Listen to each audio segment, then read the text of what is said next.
The departure of the Vortha left a strange quietness in the air. The dome where so many meetings had taken place now felt empty, its vast space no longer filled with the shimmering forms of the aliens or their melodic voices. Emma Lewis stood at the edge of the clearing, staring up at the sky where the ships had vanished moments ago. Her mind buzzed with thoughts, memories of fiery peppers, icy baths, and Alex's reckless stunts mingled with the quieter moments of connection she'd shared with Lyra 5. Alex Carter joined her, hands stuffed into his pockets. "Well, that was fun while it lasted," he said, his usual grin softer than usual. Emma glanced at him, surprised by the hint of sincerity in his voice. "You think they'll remember us?" she asked quietly. Alex shrugged. "How could they forget? We showed them what it means to live a little." He paused, then added with a smirk, "Though I'm pretty sure Cal 7 will have nightmares about spicy food for years." Emma chuckled despite herself. "I hope not. I think he came around in the end. At least a little." She thought back to Cal 7's final words, how he had acknowledged humanity's complexity without judgment. It wasn't perfect, but it was progress. As they walked back toward the city, Emma reflected on everything they had learned. The Vortha weren't so different from humans in some ways. They valued growth and connection, just in their own rigid, calculated manner. And humans, for all their chaos and unpredictability, weren't entirely alien to the Vortha either. Both species sought meaning. They simply found it in different places. Lyra 5's parting words echoed in Emma's mind. Asterisk, "Thank you for showing me a new way of seeing." Asterisk, those simple words carried weight, a reminder that understanding didn't require agreement. It only required openness. Emma realized that the experience had changed her too. She saw humanity's quirks, the love of risk, the embrace of pain, not as flaws, but as strengths. They were proof that life wasn't meant to be lived in safety alone. Back at her apartment later that evening, Emma sat by the window, watching the stars twinkle in the night sky. She wondered if the Vortha were looking at the same stars right now, thinking about Earth and its peculiar inhabitants. Would they try some of the things they'd seen? Would they find a way to incorporate controlled discomfort into their own lives? Or would they simply file the experience away as another piece of knowledge? Her phone buzzed, pulling her from her thoughts. It was a message from Alex. Asterisk, "Thinking about planning another wingsuit jump next week." "You in?" Asterisk. Emma shook her head, smiling faintly as she typed back. Asterisk, "Only if you promise no malfunctioning stabilizers this time." Asterisk. Despite the humor, she knew Alex's invitation wasn't just about adrenaline. It was his way of moving forward, of keeping the spirit of exploration alive. And maybe that was the lesson she wanted to take with her. Life wasn't about avoiding risks. It was about facing them head-on, learning, growing, and finding joy along the way. As the days turned into weeks, the memory of the Vortha began to fade for most people. But for Emma, it lingered like a spark, a reminder of how much there was to discover, both in others and in herself. One day, she hoped, humanity might encounter the Vortha again. Until then, she carried the lessons of their time together. Patience, empathy, and the courage to step outside one's comfort zone. And somewhere out there, among the stars, perhaps the Vortha were doing the same. As the days passed, the connection between humans and the Vortha deepened, though it remained imperfect. The shared challenges had opened a door, allowing both sides to glimpse aspects of each other's worlds they had never considered before. Emma Lewis noticed a shift in the way the aliens interacted, not just with her and Alex Carter, but with humanity as a whole. Lyra 5, once hesitant and reserved, now approached the meetings with an eagerness that mirrored Alex's boundless enthusiasm. Even Cal 7, though still cautious, seemed less guarded, his melodic voice carrying fewer notes of disapproval. One evening, after a particularly successful day of collaboration, Emma found herself sitting beside Lyra 5 outside the dome. The alien's glowing form shimmered faintly under the stars, creating patterns that seemed almost hypnotic. Tell me about your world, Emma asked softly. What is life like for your people? Lyra 5 paused, as if considering how to explain something so vast in simple terms.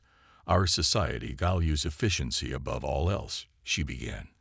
We seek to eliminate discomfort, uncertainty, and conflict. Every action is calculated to serve the greater good of harmony. Emma nodded thoughtfully. That sounds peaceful, but also limiting. Don't you ever wonder what it's like to take risks? To feel truly alive? Lyra 5's surface rippled gently, a sign Emma had come to recognize as contemplation. We are taught that such behaviors lead to chaos. Yet, she hesitated, then continued. Your actions have shown me that chaos can hold beauty, that discomfort can lead to growth. It is unsettling, but fascinating. Alex joined them moments later, plopping down on the grass with his usual lack of ceremony. So, what are we talking about? Aliens and their boring lives. He joked, earning a glare from Emma. But Lyra 5 didn't seem offended. Instead, she tilted her form slightly toward him. Perhaps our lives are not as exciting as yours, she admitted. But perhaps there is value in balance, in finding a middle path between risk and safety. Emma smiled at the idea.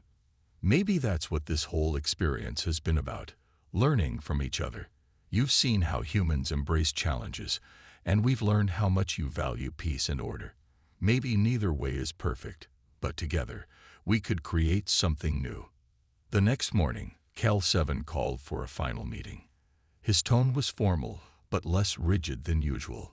We have observed your behaviors and listened to your explanations, he said, addressing the assembled group. While we may never fully understand your fascination with pain, we see now that it serves a purpose beyond recklessness.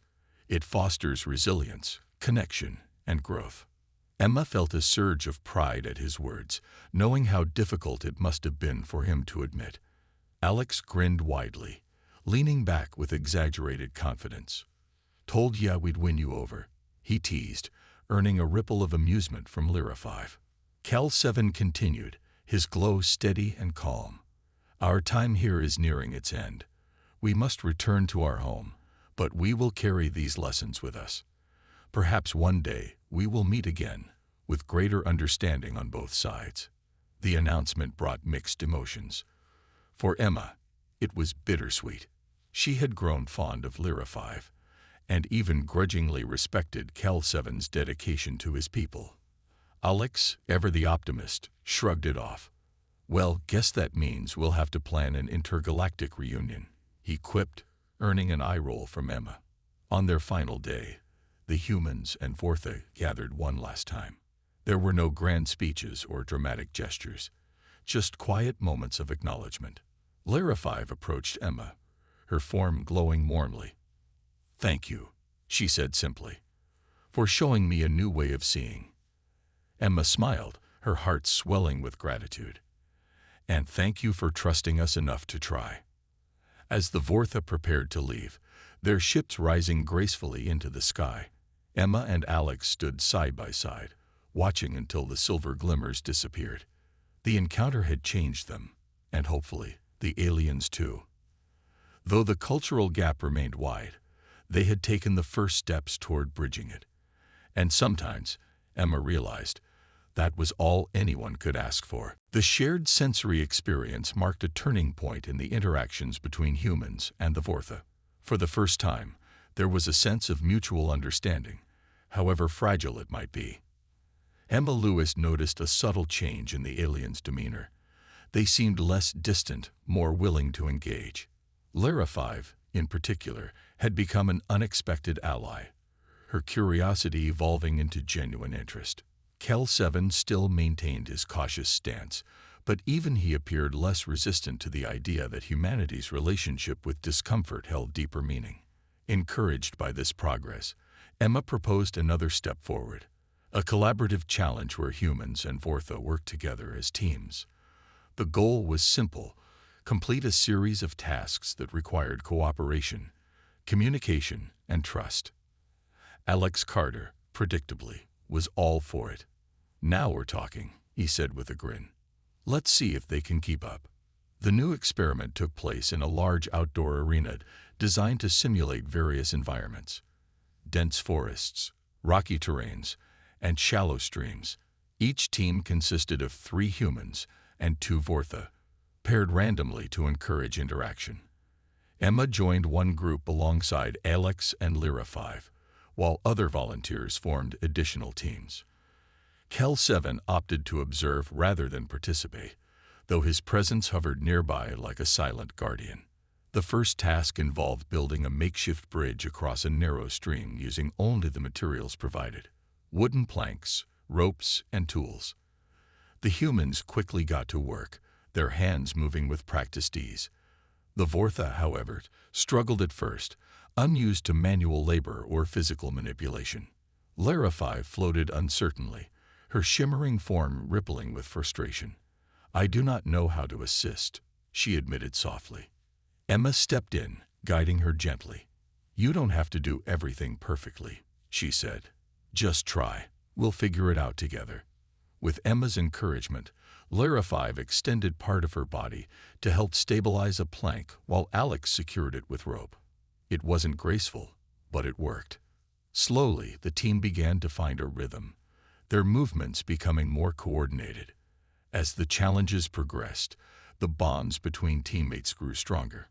In the forest section, participants had to navigate a trail marked by glowing symbols visible only to the Vortha. Humans relied on their alien partners to guide them, while the Vortha depended on the humans' agility to clear obstacles in their path.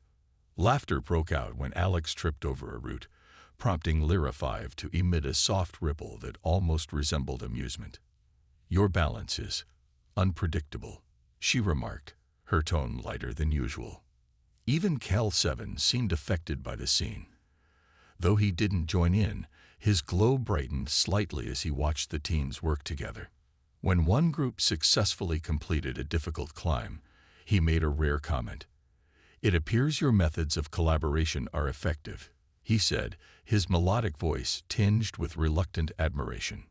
By the end of the day, everyone was exhausted but exhilarated. The final task, a race to retrieve flags hidden throughout the arena, brought out both competition and camaraderie. Teams cheered each other on, regardless of who crossed the finish line first. For the Vortha, who valued harmony above all else, this display of spirited rivalry was baffling yet intriguing. That evening, as the sun set over the arena, Emma reflected on the day's events. She turned to Lyra 5, who hovered quietly beside her. "Do you think your people will ever truly understand us?" she asked.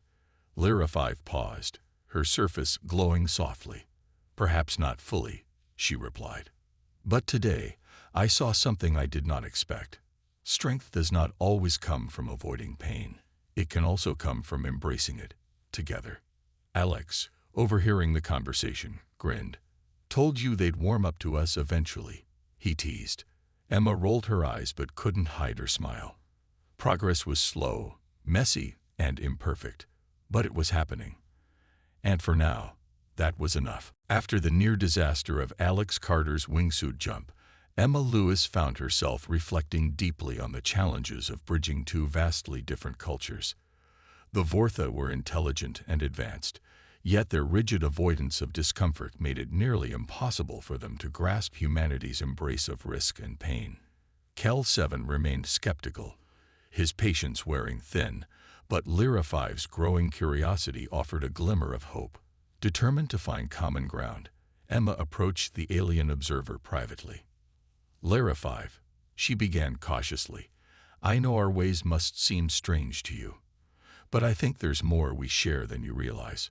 Lyra 5 tilted her shimmering form slightly, a gesture Emma had come to recognize as interest. "Explain," Lyra 5 replied softly. "What do humans gain from these trials that my people cannot understand?" Emma thought carefully before responding. "It's about connection," she said. "When we face challenges together, we grow closer as individuals and as communities. Pain, in small doses, reminds us that we're alive. It teaches us resilience and shows us what we're capable of." Lyra 5's surface rippled faintly, as if processing the idea. Connection, resilience, she murmured. These are values my people value too, but without the pain. Emma nodded. Maybe there's a way to show you both sides. Something simple, something shared. An idea sparked in her mind. What if we created an experience where humans and Vortha could participate together? Not just watching, but doing. Intrigued, Lyra 5 agreed to help design the experiment. Together, they devised a series of sensory challenges designed to be safe yet engaging for both species. The activities included navigating an obstacle course filled with harmless but stimulating stimuli, bursts of warm air, soft vibrations, mild electric tingles, and even a section where participants walked across textured surfaces. For humans, these sensations would range from pleasant to slightly uncomfortable. For the Vortha, whose bodies were far more sensitive, the experience would push their limits, but not harm them. On the day of the event, the atmosphere was tense but hopeful. Humans and Vortha gathered at the dome, which had been transformed into a colorful maze of obstacles. Alex stood nearby, arms crossed, clearly skeptical. "You really think this is going to work?" he asked Emma under his breath. She shot him a look. "We won't know unless we try."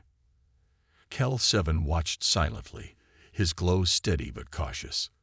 When Lyra 5 stepped forward to lead the first group through the course, everyone turned in surprise. Her willingness to take part signaled a shift, a sign that she trusted Emma enough to step out of her comfort zone. The humans went first, laughing and joking as they navigated the course. Some hesitated at the textured path, while others enjoyed the warmth of the air jets. Then came the Vortha's turn. At first, they moved cautiously, their forms flickering with uncertainty. But as they progressed, something remarkable happened. One by one, they began to relax, their movements becoming smoother and more confident. By the end of the session, even Cal 7 seemed less guarded. Though he didn't join in, he observed closely, his melodic voice quieter now, almost contemplative. Lyra 5 approached Emma afterward, her surface glowing brightly. "This was new," she said simply. "I felt connected.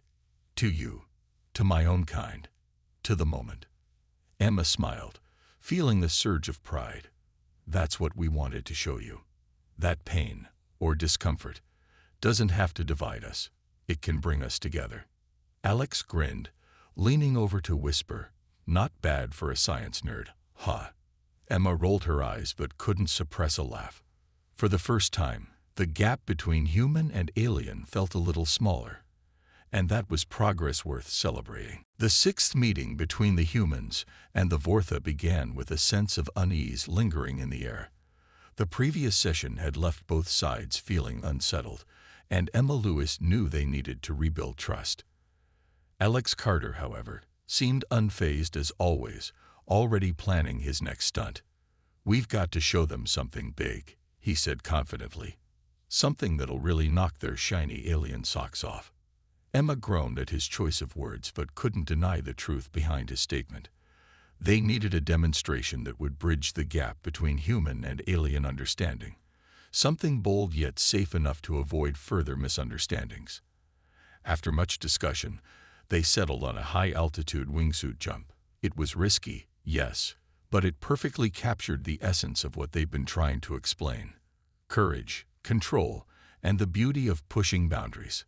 On the day of the jump, the team gathered at a remote location surrounded by towering cliffs and sweeping valleys. The Vortha arrived in their sleek hovering crafts, their glowing forms contrasting sharply with the rugged landscape. Cal 7's presence loomed large, his skepticism evident in the dimness of his glow. Lyra 5, on the other hand, seemed more curious than ever, her surface shimmering with anticipation. Alex stood at the edge of the cliff, adjusting his helmet and checking his equipment one last time. "You sure about this?" Emma asked, her voice tinged with concern. Alex flashed her a cocky grin. "Piece of cake. Watch and learn, Doc." As the countdown began, The Vortha watched silently, their expressions unreadable. When the signal came, Alex leaped off the cliff, his wingsuit catching the wind as he soared through the air like a bird. The sight was breathtaking, even for those who had seen it before. Cameras captured every moment, broadcasting the jump to the aliens' observation screens. For a while, everything went smoothly. Alex glided effortlessly, performing graceful turns and loops that showcased his skill. But then, disaster struck. A sudden gust of wind threw him off balance, and one of his stabilizers malfunctioned. His descent became erratic, and panic rippled through the crowd below. Emma's heart sank as she watched him struggle to regain control. The Vortha reacted with alarm. Kel 7's glow pulsed rapidly, his melodic voice rising in urgency. "He is in danger. Why do you allow this?" Emma clenched her fists, torn between fear and frustration. "It's part of the risk," she said tightly. "But he knows what he's doing." Miraculously, Alex managed to stabilize himself just in time, deploying his parachute and landing safely on the ground below. He stumbled slightly upon impact, but quickly stood up, raising his arms in triumph. Despite the close call, his grin was as wide as ever. "Told you I'd stick the landing," he shouted, laughing despite the adrenaline coursing through him. The humans erupted into cheers, relieved that the worst had been avoided. The Vortha, however, were far from amused. Kel 7 approached Emma, his tone sharp and disapproving. "This is unacceptable. You gamble with lives for mere spectacle. How can you justify such behavior?" Emma opened her mouth to respond, but Lyra 5 spoke first. Her voice was soft but firm. "Perhaps it is not only spectacle," she said, glancing at Alex. "He faced great danger and survived. Is that not part of your message? That humans find strength in adversity?" Emma nodded, grateful for Lyra 5's insight. "Exactly. It's not about seeking danger for its own sake. It's about proving to ourselves that we can overcome it." Kel 7 remained unconvinced, his glow dimming further. "Such risks are unnecessary and unsustainable," he insisted. But Lyra 5's quiet support gave Emma hope. For the first time, she saw a crack in the ambassador's rigid perspective, a small opening for understanding. As the group dispersed, Alex clapped Emma on the shoulder. "See, no harm done. Told you they'd get it eventually." Emma shook her head, exasperated but relieved. The near-death experience had shaken her, but it also reinforced the importance of their mission. Humanity's relationship with pain and risk was complex, and explaining it wouldn't be easy. Still, as long as there were moments of connection, even fleeting ones, there was reason to keep trying. The fifth meeting between the humans and the Vortha took a dramatic turn when tensions reached a breaking point. The aliens, already uneasy about humanity's relationship with pain, began to question whether these behaviors were truly voluntary, or if they masked something darker. Kel 7 voiced his concerns during a private discussion with Emma Lewis and Alex Carter. "We have observed your actions closely," he said, his melodic tone unusually sharp. "You claim these trials are for growth and enjoyment, but we wonder, could this be a form of self-harm disguised as entertainment?" Emma was taken aback by the accusation. "No, that's not it at all," she replied firmly. "Humans don't inflict pain on themselves out of malice or despair. These activities are controlled and purposeful. They're meant to challenge us, not destroy us." Alex, ever the provocateur, leaned back in his chair and smirked. "Yeah, lighten up, Kel.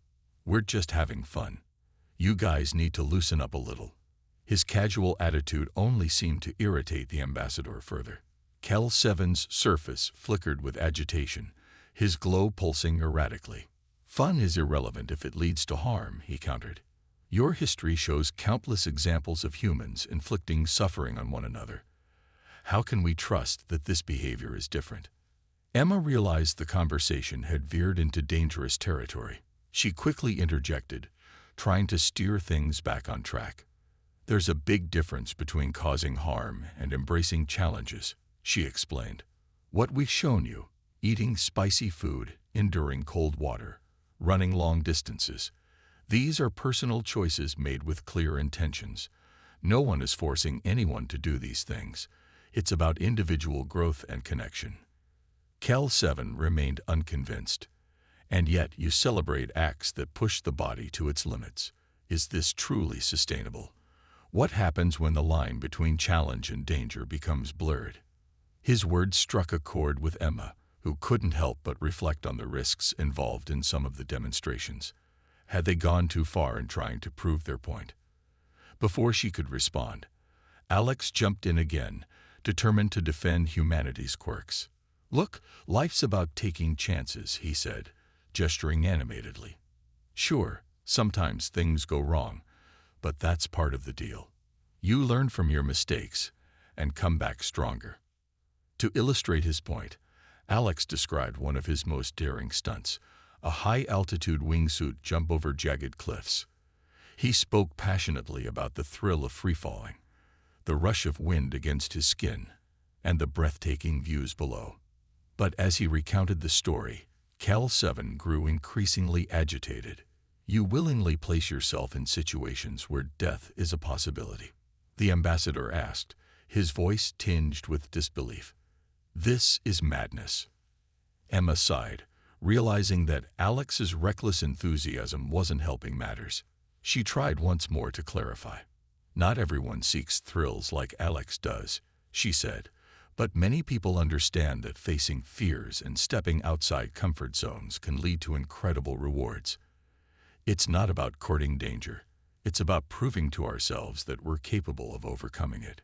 Despite her efforts, Cal 7 seemed unwilling to soften his stance.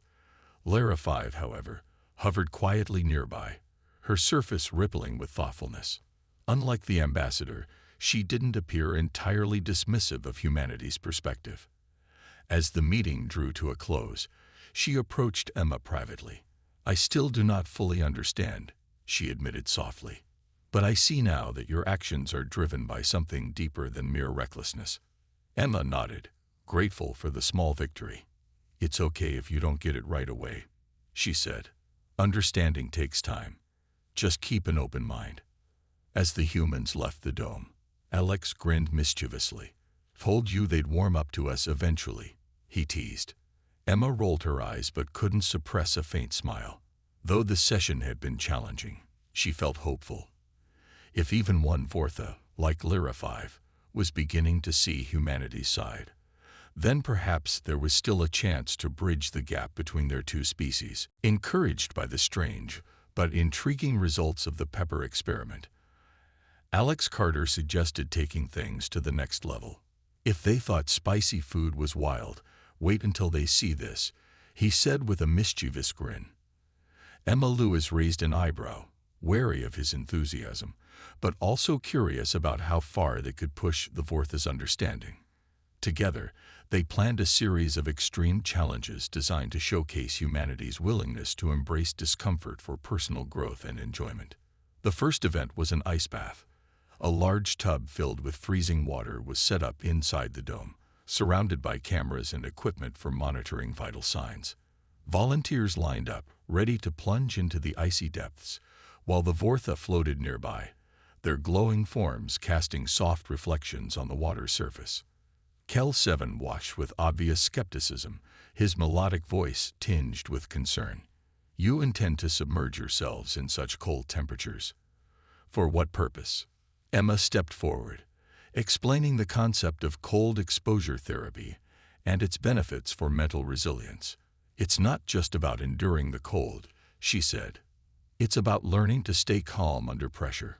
People who do this often feel stronger afterward, both physically and mentally." Alex didn't wait for further questions. Stripping down to his shorts, he jumped straight into the tub with a loud splash. The shock of the cold made him gasp, but he quickly adjusted, sitting upright with a triumphant grin. "Come on, it's invigorating," he called out, waving at the hesitant volunteers. One by one, they followed suit, each reacting differently to the freezing water. Some shivered violently, others gritted their teeth, and a few even managed to laugh. The Vortha observed silently, their expressions unreadable. Lyra 5 hovered closer, her surface rippling with curiosity. "Do you truly find this pleasant?" she asked, her tone softer than Cal 7's. Emma nodded. "Not at first, no. But once you get used to it, there's a sense of accomplishment. It's like proving to yourself that you can handle anything life throws at you." Next came an ultramarathon simulation. A treadmill was placed in the center of the dome, and participants took turns running long distances while wearing weighted vests. The goal was to demonstrate endurance and determination. As the runners pushed through fatigue and muscle pain, the Vortha seemed both fascinated and disturbed. Kel 7's glow dimmed slightly, as if troubled by the sight of humans willingly subjecting themselves to such strain. "Why would anyone choose to exhaust themselves so thoroughly?" he asked. Emma explained the psychological rewards of pushing past perceived limits. For some, it's about setting goals and achieving them. For others, it's about escaping stress or finding peace. Running long distances can be meditative, even though it's physically demanding. Finally, the group moved on to firewalking, a ritual that involved walking barefoot across hot coals. This challenge drew nervous glances from the human volunteers, but Alex, ever eager, stepped up without hesitation. "Piece of cake," he said confidently, striding across the glowing embers with surprising ease. His nonchalance encouraged others to try, though many hesitated before taking their first step. The Vortha were visibly unsettled by this display. Kel 7's voice carried a note of disapproval. "This is reckless. You risk serious injury for no clear benefit."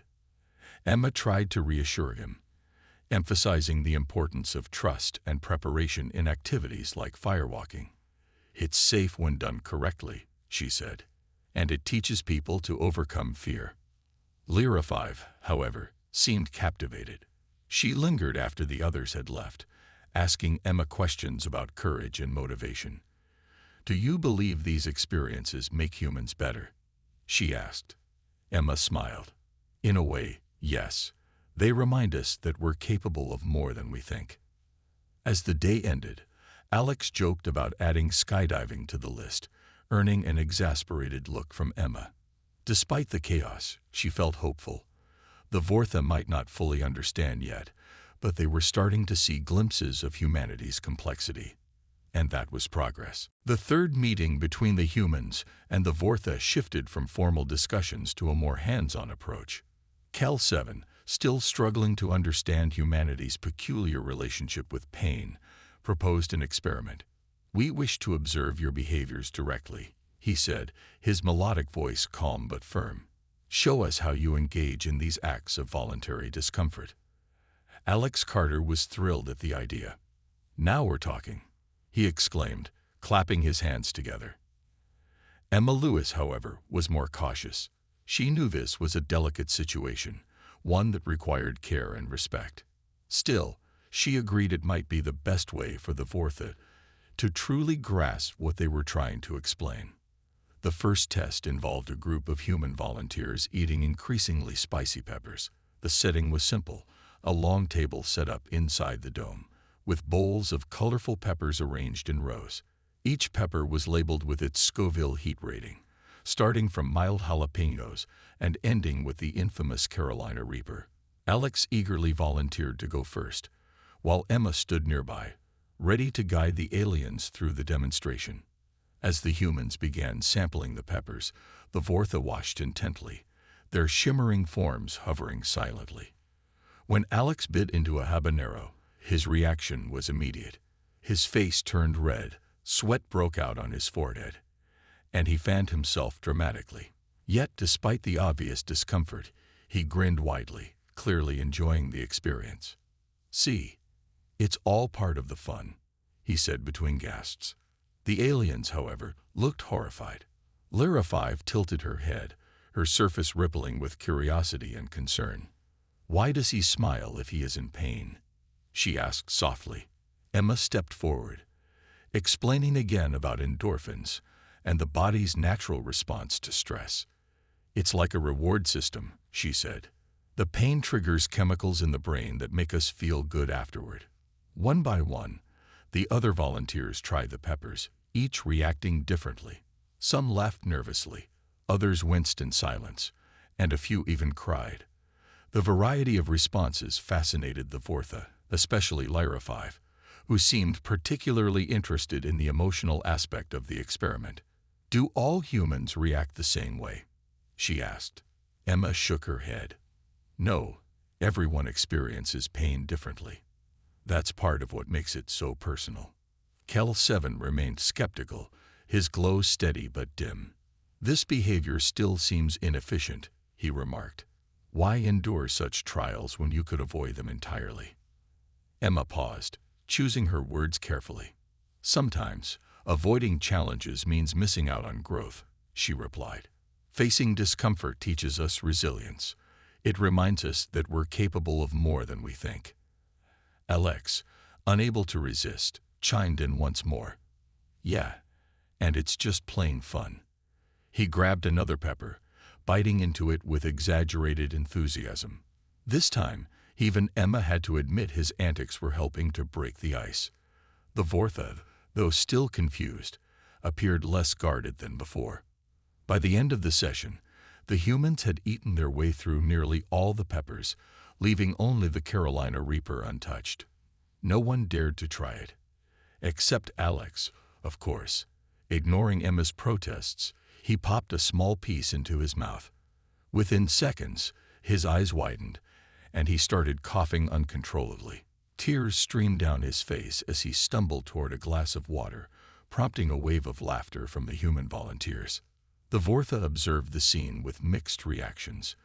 Cal 7's surface flickered faintly, perhaps reflecting disapproval, while Lyra 5 seemed almost amused. For the first time, there was a hint of understanding in her expression, a recognition that, despite its strangeness, this human ritual held some kind of value. As the group dispersed, Emma reflected on the day's events. The experiment hadn't gone perfectly, but it had sparked something, a glimmer of connection. Maybe, she thought, the Vortha weren't as different from humans as they seemed. After all, both species sought meaning in their own ways, and as Alex recovered from his fiery ordeal, already plotting his next stunt, Emma couldn't help but smile. Teaching the Vortha about humanity's quirks was going to be a challenge, but it was also shaping up to be quite the adventure. The second meeting between the humans and the Vortha took place in the same large dome near Central Park. This time, the atmosphere felt a little less formal, but no less tense. Alex Carter walked in with his usual confident stride, while Emma Lewis followed behind, her mind racing with thoughts about how to bridge the gap between the two species. The Vortha ambassador, Cal 7, floated silently at the center of the room, his shimmering surface reflecting the soft light of the dome. Cal 7 began by asking more questions, clearly still baffled by humanity's relationship with pain.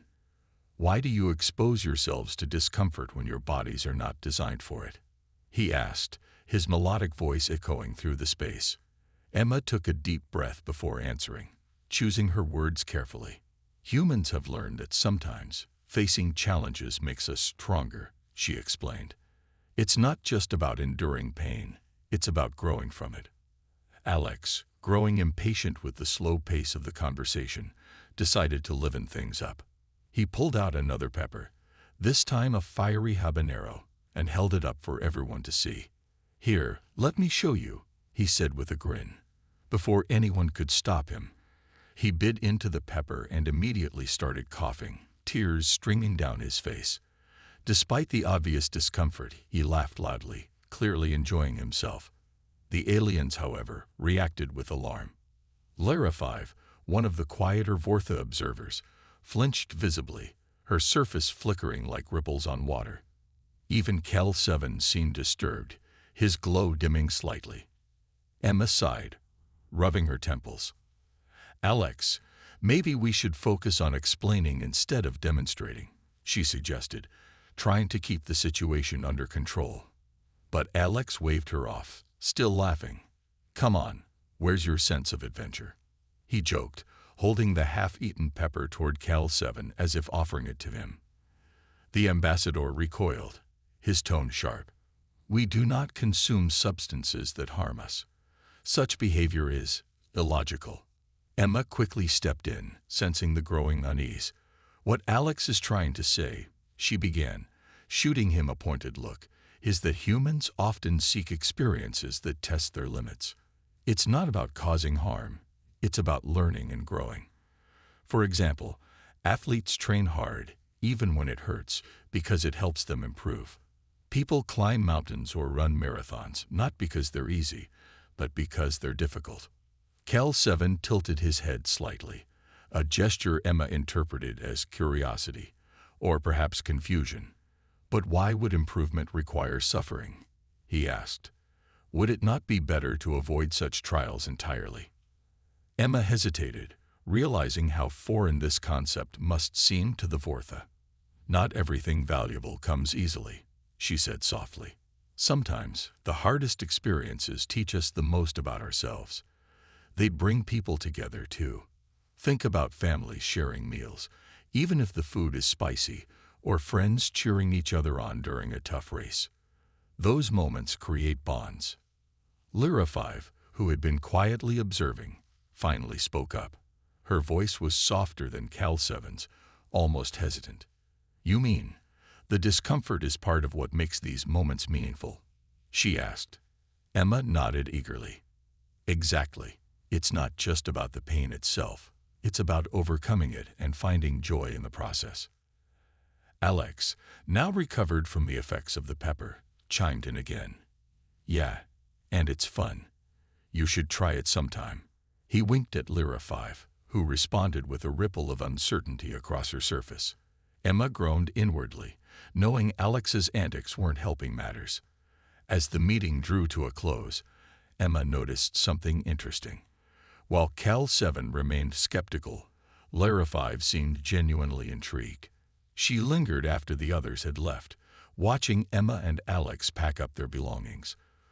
For the first time, Emma felt a glimmer of hope. Maybe, just maybe, there was a way to help the Vortha understand, not just intellectually, but emotionally, what it meant to embrace life's challenges. On the drive home, Alex teased Emma about her serious approach. "You need to lighten up," he said with a smirk. "They'll never get it if you don't make it fun." Emma rolled her eyes but couldn't suppress a small smile. Fun or not, she knew this was only the beginning of a long and complicated journey. In the year 2087, something extraordinary happened on Earth. The skies above New York City lit up with streaks of silver as massive alien ships descended from space. These weren't the terrifying invaders people had imagined in old movies. Instead, they were sleek and quiet, glowing faintly against the dark sky. The world watched in awe as the ships took position in orbit, their presence calm but undeniable. The aliens called themselves the Vortha, and they claimed to come in peace. Among the many humans chosen to interact with the Vortha were two very different individuals, Alex Carter and Emma Lewis. Alex was a thrill-seeker, known for his daring stunts as a pilot. He lived for adrenaline, always chasing the next big rush. Emma, on the other hand, was a scientist who studied how the brain responded to extreme situations. She was curious about why people like Alex enjoyed pushing their limits so much. Though they had little in common, both were picked because of their unique perspectives on human behavior. The first meeting between humans and the Vortha took place inside a large dome constructed near Central Park. It was designed to accommodate the aliens' strange, floating forms. Their bodies shimmered like liquid metal, and they communicated through a mix of soft tones and visual signals displayed on their surfaces. Leading the group was an ambassador named Cal 7, whose voice sounded almost melodic when translated into English. From the start, the Vortha seemed fascinated by humanity's relationship with pain. They asked questions that caught everyone off guard. Why did humans put themselves in dangerous situations? Why did they eat food that burned their mouths or jump out of perfectly good airplanes? To the Vortha, these actions made no sense. Pain, in their culture, was something to be avoided at all costs. Alex couldn't help but laugh when Cal 7 brought up the topic of spicy food. Without thinking, he reached into his pocket, pulled out a small red pepper, and popped it into his mouth. His face turned bright red, and beads of sweat formed on his forehead. But he grinned widely, clearly enjoying himself. The aliens didn't share his enthusiasm. Cal 7 recoiled slightly, his metallic surface rippling as if disturbed. "You harm yourself for pleasure?" he asked, his tone filled with disbelief. Emma stepped in quickly, trying to explain. "It's not about causing harm," she said. "When we experience pain in controlled ways, our bodies release chemicals called endorphins. They make us feel good." She went on to describe how activities like skydiving or eating spicy food created a sense of excitement and accomplishment. But even as she spoke, she could tell the Vortha weren't fully grasping the concept. Their expressions remained puzzled, their movements hesitant. Alex, however, found the whole situation hilarious. "Come on, don't tell me you've never tried anything risky," he teased, leaning forward. "What do you guys do for fun?" Cal 7 paused, his glow dimming slightly. "Fun is not a priority in our society," he replied. "Efficiency and harmony are what matter most." Emma frowned, sensing a deeper issue beneath the ambassador's words. She wondered what kind of life the Vortha led if they avoided anything uncomfortable. Did they miss out on the richness of experiences that came with taking risks? At the same time, Alex's constant joking worried her. His antics might amuse him, but they could also offend the aliens, potentially ruining this historic opportunity. As the meeting continued, the gap between human and alien understanding became clearer. The Vortha saw pain as a threat, while humans often embraced it as a challenge. For now, the encounter remained peaceful, but Emma knew there was much work to be done if the two species were ever going to truly understand each other. And as Alex crunched on another pepper, oblivious to the tension, she couldn't help but wonder where this strange journey would lead.